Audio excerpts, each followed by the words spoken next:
Good evening, students. I welcome you all to second semester. In this class, I am going to discuss with you about the syllabus. This year, I am handling the pteridophytes, paleobotany, and gymnosperms. Let's start the syllabus with pteridophyte. Pteridophytes includes the introduction, classification, occurrence, morphology, anatomy, reproduction, and the life cycle. As you all know that pteridophyte is the first land vascular plant which exhibits the alternation of generation in its life cycle. In the next class, I am going to discuss in detail about its introduction, classification, occurrence, morphology, anatomy, reproduction, and life cycle. These are the few classes of pteridophytes. The first class for your study is Psilopsida. Psilopsida, there is one example, that is Psilotum. It shows certain general characteristics which are as follows, that is, in case of the Psilopsida, the stem is photosynthetic in condition and it is dichotomously branched. It exhibits the rhizoids which helps for fixation. It never bears the leaves on it, and it reproduces with a structure called as the synangium, which produces the spores in it, which are homosporous in condition. Let us move towards the next class, that is the Lycopsida. In Lycopsida, for your study, there are two examples. One is the Lycopodium and another one is the Selaginella.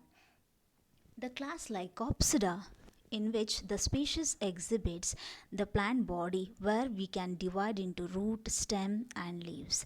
The stem is usually prostrate in condition, and in some of the species of Lycopsida it also bears the leaf-like structure called as the ligule. And here the reproduction takes place through the structure called as the strobile.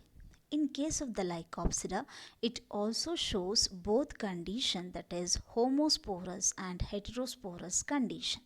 It means if only one kind of spores are produced, then that condition is called as the homosporous. If two types of spores are produced, then that condition is called as the heterosporous. Let us move towards the next class, that is the Siphanopsida. In case of the Siphanopsida, the one example for your study is Equisetum. In case of the Equisetum, the stem bears the nodes and the internodes. Here the leaves are usually arranged in whorls, and the stem also shows the branching.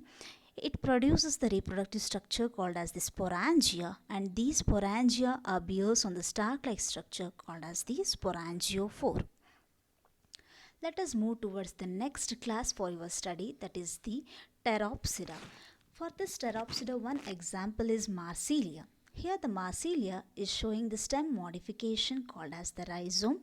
It produces the compound leaves which are in leaflet form, and it produces the reproductive structure called as the sporocarp.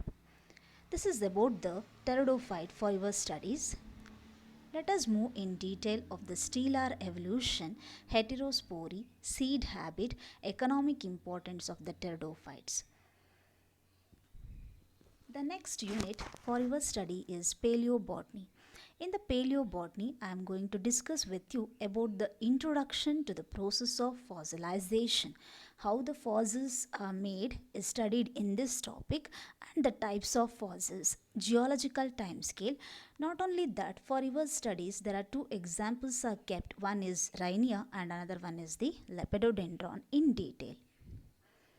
Let us move towards the next unit, that is the gymnosperms. In case of the gymnosperms, we are going to study the general characteristics, affinities of gymnosperms, classification, morphology, anatomy, reproduction, life cycle of the gymnosperms, and as well as the economic importance of gymnosperms. The three examples for your studies, the first class is Cycadopsida. In case of the Cycadopsida, the one example is cycas. These plants are palm-like in nature and they produces the unbranched stem. Here the leaves are pinnately compound in nature and they are produced at the tip of the stem. The next class is Coniferopsida, and the best example for your study is Pinus. These plants exhibits the branched stem, and the speciality of this plant is they produces the scaly leaf, or the leaves are needle like in nature. Here the reproduction takes place by the formation of the structure called as the cone. The next class is the Nitopsida. In case of the Nitopsida, the one example for your study is Nita, and these plants are woody in nature and tree species. Some of the Nitopsida also shows the lianas, nothing but the woody climbers. Here the leaves are simple in nature. It also produces the cone for reproduction. In the next class, I am going to discuss with you all these topics in detail. Thank you.